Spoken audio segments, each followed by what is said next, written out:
What's going on, ladies and gentlemen? This is the Combo Clinic, and I'm back with another video. And today's video, we're going to be doing a MVC2 tier list.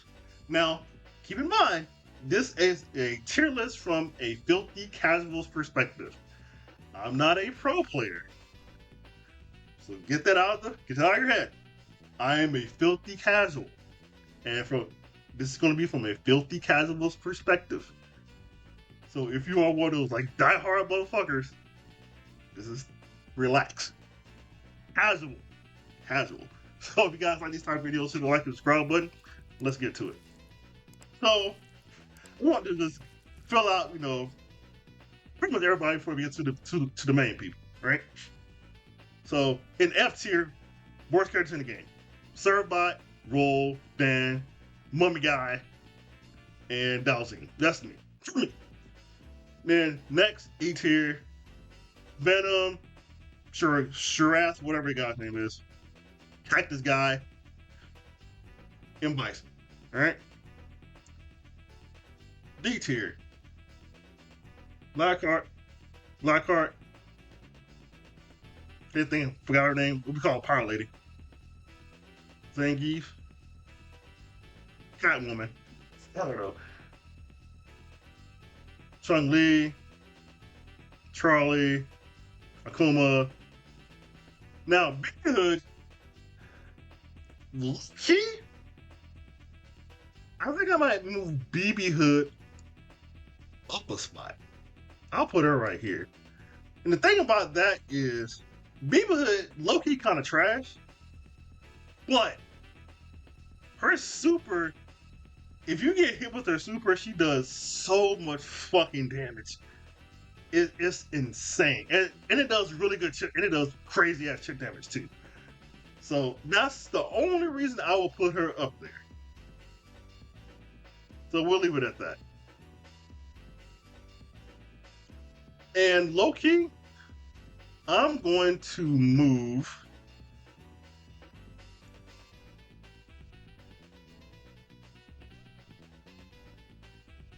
him up, Thanos, to C tier. Now, he has to be in the right situations, and he's gonna be able to use his little bubble thing, his little bubble move correctly. But in the right team, he can be really fucking annoying. And I have Sabretooth and Omega Red, and finishes out D tier. Now, this is two Wolverine, so this is both Wolverine in C. Then I got Iron Man, Rogue. No, I'm gonna put Mega Man up here. Hayato, Iceman. Here's the thing about Hulk. He's slow, but his super that he does when he's like jumps in the air and comes down like a meteor. If you get hit with that does so much damage. But outside of that, he's looking kind of trash. I'm not gonna lie. Colossus, he's annoying because he has like armor and stuff. But outside of that, he can be annoying. No, I'll put him right here because he is kind of annoying. I'm not gonna lie. Then who else we got? Sansan, excuse me, Loki, one of the most underrated anti-airs in the game. She has a crazy good anti-air. But outside of that, she's kind of mid, I'm not gonna lie. Let's see, go through. Spider-Man, I think everybody's starting, over the past couple of years, especially that the game that we have, the Marvel's Capcom Fighting Game Collection, I think a lot of people are, all of a sudden now showing up with some crazy Spider-Man tech. It's like, whoa, Spider-Man is actually really kind of good here. So yeah, Spider-Man, Cammy, Jin, to me, is one of the most underrated characters in the game. Here's why. Yes, he's squishy as shit, and you need people or certain characters that work around him to highlight his weaknesses. And the best character for that is Dr. Doom. So if you get a solid gym player that can really coincide with Dr. Doom, he can be really annoying. Gambit,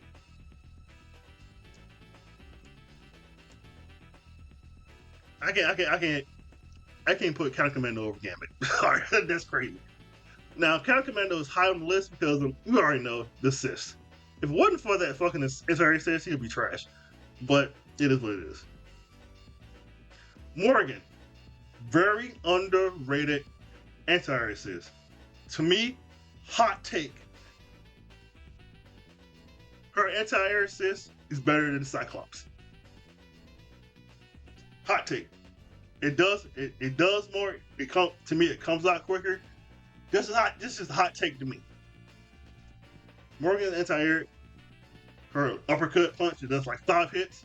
Low key, better than Cyclops. I'm saying it. And Gal, only reason people use Gal is for the anti-air assist. The flash kick anti-air assist. That's it. One for that, Gal would be just whatever. So low key, I'm gonna switch this around. I might won't. I'll probably switch this around too.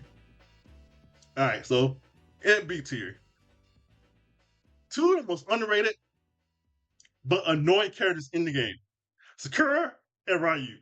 I don't know why in the game, if you're facing like a good Sakura or Ryu player, they are the ultimate tryhards. They like, dude, they be going crazy. Like, it's like they don't die. I'm like, why are they trying so hard? It's like, just die. But yeah, these 2 characters, Sakura and Ryu, man, they're fucking annoying. Alright, Silver Surfer. He does really good damage, especially the assist where it's like lightning goes everywhere and shit. That's pretty fucking annoying. Okay, so this is Adamantium Wolverine. Obviously, you can do the dash across the screen continuously. So if you've seen Justin Wong do this, you know exactly what I'm talking about, where he just dashes across the screen. He's hitting with his fucking adamantium claws. If you know how to do that, yeah, you can make a match in real quickly. So yeah. So Strider. Now here's the thing. Strider he's good, but he's squishy. But you pair him with the right guy, which in this case would be Dr. Doom. Now he becomes really fucking annoying. So that's why I have him here. Now this might be, I don't think it's controversial, but hear me out.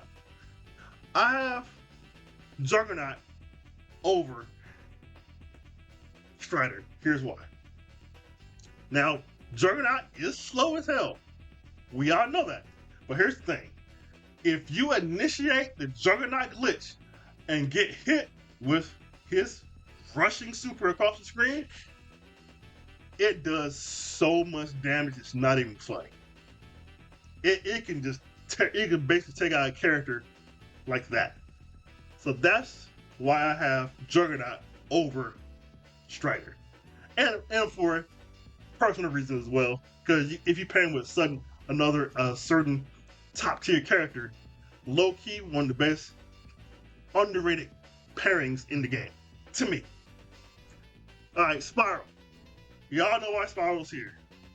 If you've heard of a team called Team Ducto, you know what I'm about to say.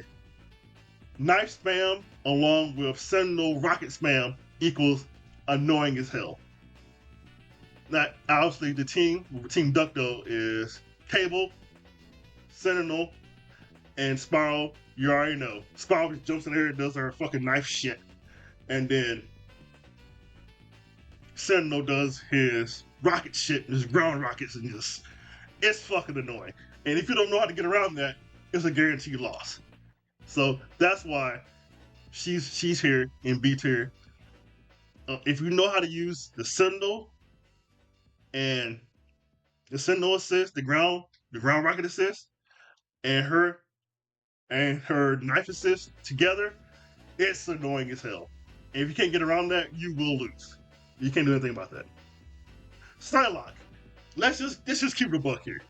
The only reason Psylocke is this high is because of anti-air assist that you pair with Magneto. If it wasn't for that, or if you pair it with Iron Man to launch and to hopefully launch into Iron Man's Infinite.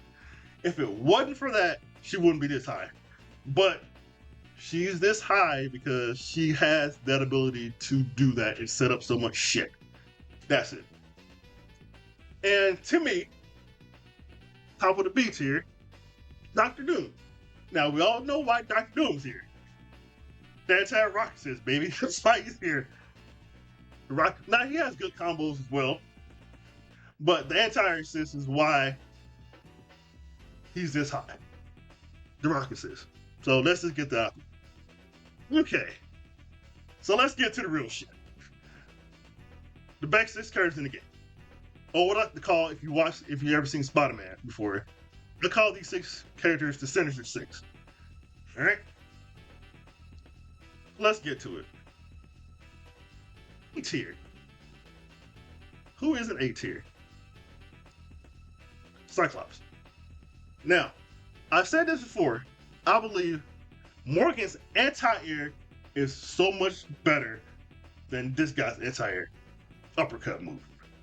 Right? But Cyclops can set up so much stuff, and he can build meters so quick by just jumping in the air and kicking in the air and shit.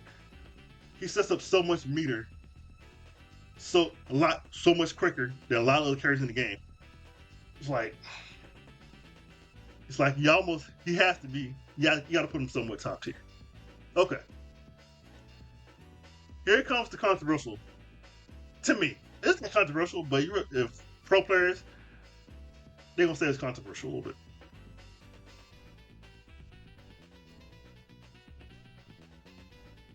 Iron Man's A tier. Let's just keep it a buck here.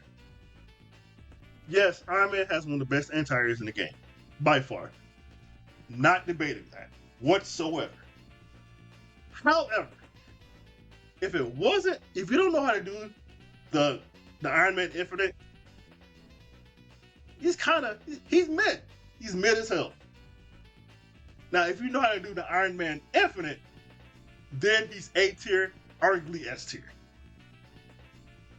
But like I said before, so it's a lot of that's the main condition with the Iron Man.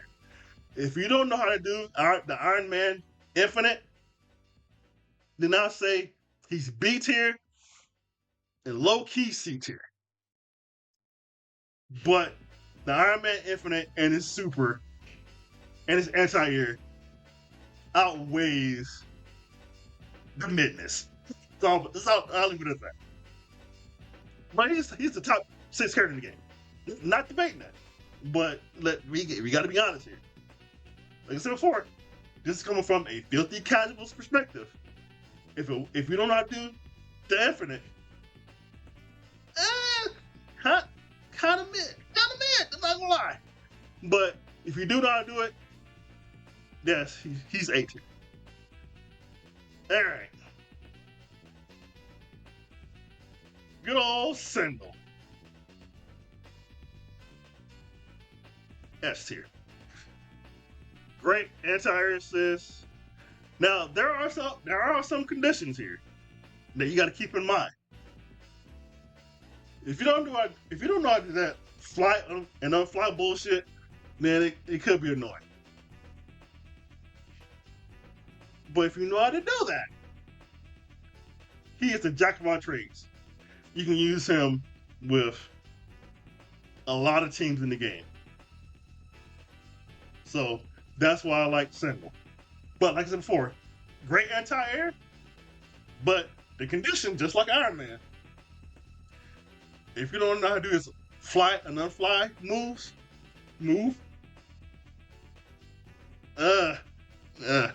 it's easier, but still like unfly and unfly on the literal on the fly.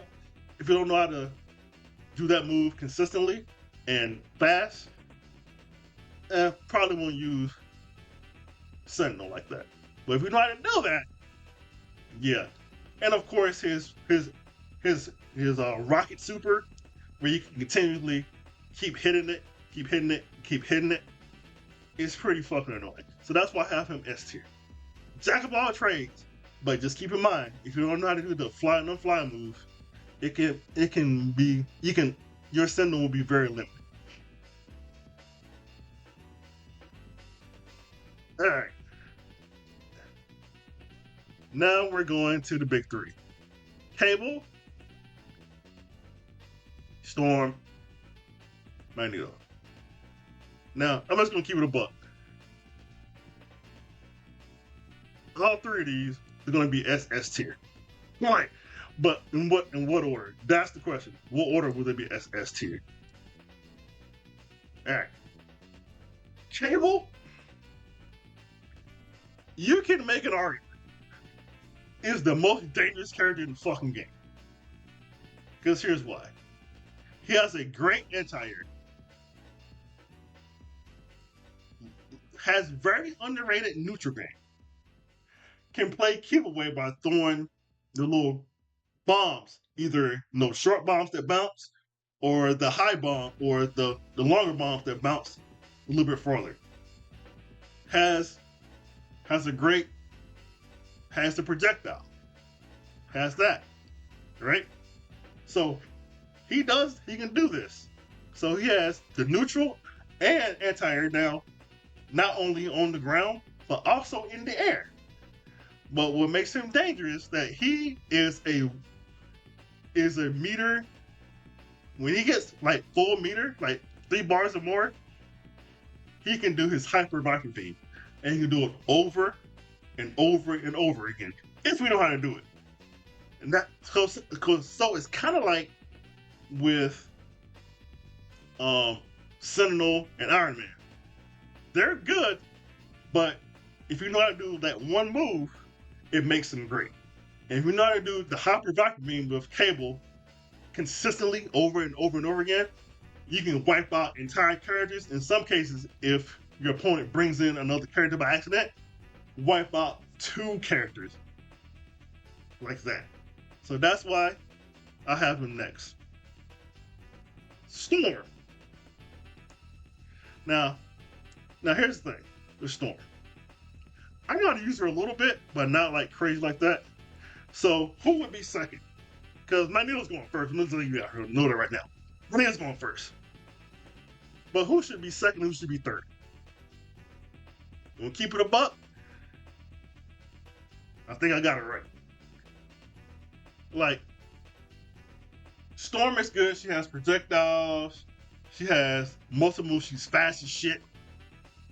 And she can do like a lot of damage from projectile wise to both supers. Both supers do crazy ass damage.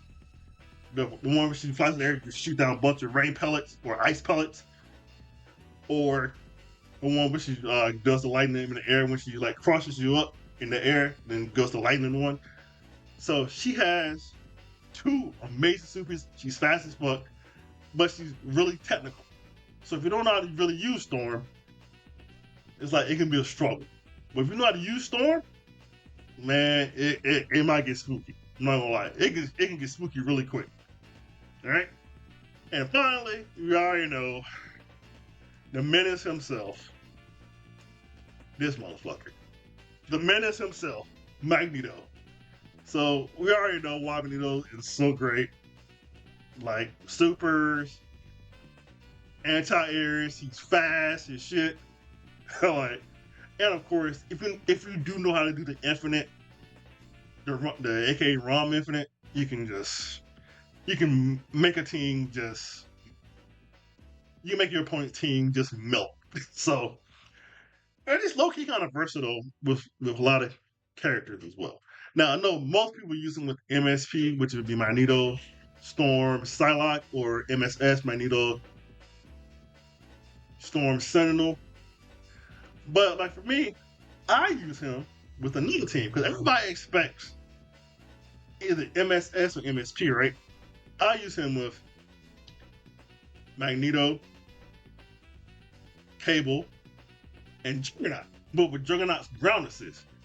Because here's the thing: if you can just cross up across when Juggernaut does his ground assist, you can cross up across, just go on the other side, then just do like the ground combo. When you punch you in the air, it keep doing it. And so eventually, you're not gonna look at Magneto as a problem, which Magneto is a fucking problem.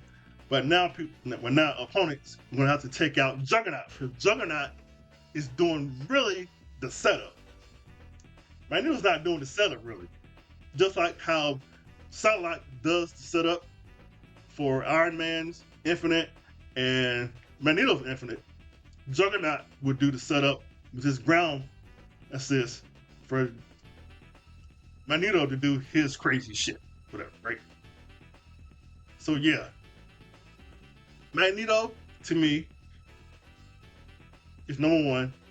You can go vice versa for who's number two between Cable and Storm. It doesn't really matter to me. I don't care. But yeah, I think the only thing that might be controversial for a lot of people is these two, Cable and Iron Man. But like I said before, if you don't know how to do Iron Man's Infinite, he's low key B tier, maybe C tier. But if you know how to do the Infinite, yeah, he's arguably S tier. But I can't put him as S tier over Magneto, Cable, and Storm. I can't. I think most people wouldn't either. So let me know if you guys like this tier list. What do you guys think? Like I said before, this is coming from a filthy casual. I want to reiterate a quote filthy casual end quote perspective on Marvel Capcom 2 and its characters. So if you guys like this type of video, hit the like and subscribe button, and I'll talk to you guys soon. Peace out.